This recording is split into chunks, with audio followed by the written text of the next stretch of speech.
Hi, I'm Temple Ann Hayes, named after my grandfather, whose middle name was Temple. I am a global spiritual leader, an author, and a difference maker. I'm really grateful that I'm alive. I really feel like I've already doubled my life expectancy. I feel that I have survived myself and some of the judgments of society, actually. I was born in a small southern town with big hearts, but yet very small minds, a real deep rooted Southern Baptist community. And so, what safety meant to me at that particular time as a little girl is that no one could really see me. I didn't feel safe because I wasn't seen. And by that, I mean I had lots of gifts and talents. I could read energy, extremely intuitive. I asked questions, I wanted to know things. Um, it's like we say a kid is born with all these question marks, and by the time society's through with them, they wind up with just one big period. You can't do this, you'll never make it for that, period, period, period.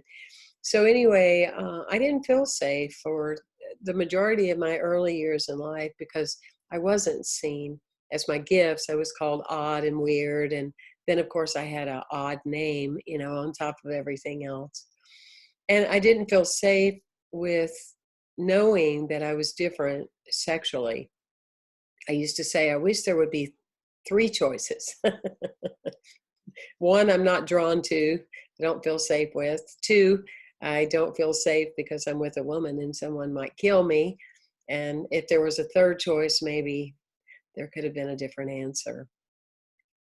So when I think about the obstacles in my life, probably the biggest one, aside from what I just told you, was growing into the idea that I am safe and I am beautiful as I was created to be. Whew, that took some real acceptance. But the biggest thing would be alcoholism because I had felt abandoned and rejected. And so by the time I was 14, I got into that practice myself. Between that and being addicted to sugar, they both kind of fit in as really good reasons to almost drink myself to death. And I say that without exaggerating. I had about 12 to 14 accidents, probably 5 major car accidents. I'm just delighted I have all my fingers and toes and all my parts with me. But I almost drank myself to death for 15 years until I was 29. And I had a vision that if I wanted to live, I was to never drink again. And from that day on, I never went down aisle 13. So I would say that is my biggest thing. And, it's just amazing to me because just like all the years that I stressed and cried because I didn't want to believe that God had made a mistake or that I was a mistake. Just the same with alcoholism. I have not spent the rest of my life talking about what happened then. I certainly share my story if it's a means of healing. But to me, I gave 15 good years to alcoholism. And I mean, I drank everything you could put in the cup. I could still drink water sometimes and feel it, but I've never made that my ongoing struggle. I think that's the word I'm looking for. And that's what really safety is when you're free from any level of struggle. And the same is with being gay. That's a part of my life, and I love saying it out loud now. I love being in front of thousands of people and saying my wife. It's music to my ears, music to my soul. Have things gotten easier since I've gotten older? Well, I would say that for me, I get younger as I get older. Um, I just I don't stress and sweat over things that can take up my space and make my heart harden anymore. I've done that already. So I feel younger in my life, even though the ages are adding on, or my face is changing in the mirror. Um, I feel younger than I ever have, because I'm really free to be myself, and that's pretty amazing. The first time I came out was not willingly, I can tell you that. My father walked in on myself and a young woman. She was 17 and I was 13 and a half. And my father walked in and found us on the couch kissing. And there was no denying what it was. It was very clear to him what he had seen. And so he loaded me up in the car the next week, and we were going to the mental health center. Well, the story behind the story is my mother had been accused of an affair. In the South, we're really good at secrets. So they thought my mother had an affair. To this day, I don't know if she ever did, but that was the rumor and the gossip that I had heard when I was 10 years old. And I was sent away, and my mother was sent away to have those barbaric shock treatments from a mental health clinic in Augusta, Georgia. That impacted me deeply. And so, though I'm a person that I would not want to lie, when it came to my father discovering me and us going to the mental health clinic, I did everything I could to provoke him so that the therapist could actually put her focus on him rather than myself. I was terrified that they were going to send me away. I was terrified that they were going to fry my brain the way they did my mother's, to which she still suffers different physical ailments to this day. So I pretended. I pretended a lot with my family. And so then I created another family. I created the family outside of my family. I created friends that I could over time be safe with, to let them know who I was and to let them know I was having a relationship, or that I was pursuing a relationship with a woman. And then I would just kind of wait for the shoe to drop. I never knew whether someone was really going to accept me or not. I mean, keep in mind, we're talking in the 70s and we're talking in the 80s. So the short of the story is, and I have many to tell, but I think the key thing is that I just realized that having this subtle separation with me and others was like having a straitjacket on, I think metaphysically speaking. And so I love people. I'm crazy in love about people. I do what I do because I love people.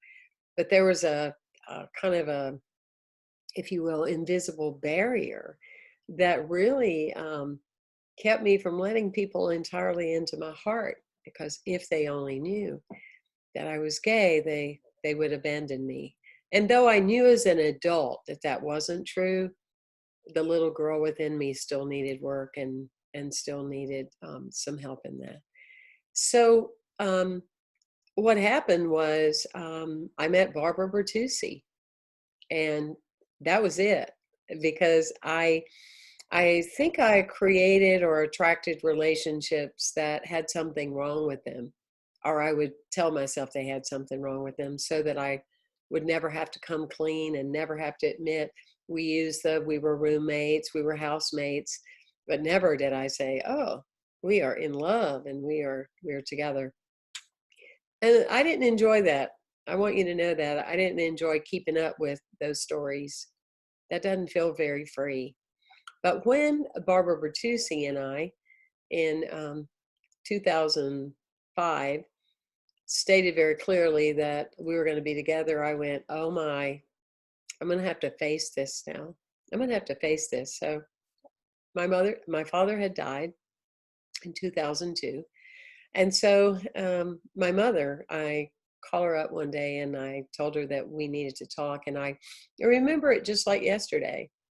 That and keep in mind, I'm 47 years old at the time. And so I walk into my bedroom and I close the door, kind of like to contain myself. And I said to my mom, I said, I just need to know that you really love me. And she said, well, of course I do. Why are you asking me that? And I said, well, would you love me just as much if I were with a woman? And she said, of course I will. I will love you as much. And neither one of us died. And she didn't change. And when I talked to her on the phone the next day, it's like I was still her daughter. What a healing that was. So I thought, you're healed by what you turn towards, not what you turn away from. So I'm going to tell some more people. So I had a membership class at my community, which I was the leader, about 45 people. And I told them that's the reason I love the movement of unity, because it accepts gay people, and it saved my life. And I told them my story, and no one quit, no one left, and no one died. And I thought that feels pretty good. So I decided to tell everybody on Sunday, which at the time was about 800 people. And I told all of them, and I got 3 standing ovations. It was just absolutely amazing and incredible. I had met with the board previously to let them all know that Barbara and I were a couple, and they said, well, we already knew that. So the healing was mine to have. It definitely was mine to have. And then I would go on to be on Lifetime television, and I tried to tell them everything but that story. They had heard about me from somewhere. And I tried all these other things to talk about, and they went, no, that's not enough. And I went, okay, you want me to talk about being gay? And they went, that's it. So after that on national TV, I never looked back, because I thought I am a person that tells the truth, and I am not ever going to deny myself again. So are the times different now? Absolutely. Absolutely. I have to say, I don't really think about it. This is who I am, and this is my life. And that Barbara Bertucci is my wife. And if you like it, I'm happy for you. And if you don't, I'm sad for you, but I'm not sad for me. I think that's the difference. I'm not sad for me anymore. This is who I am. I'm sad for you, that you are filled with judgment and division. I think that's the sadness. So that's my story. I feel safe. And I mention in front of the room often that I am gay. I mention my wife, to impress upon people the value of being different, because different is different regardless of what you're choosing. And I make it known that I have survived being indifferent to be free, to be the difference maker that I would like to think of myself today. And that's part of my story and a window into my soul. Thank you for sharing time with me.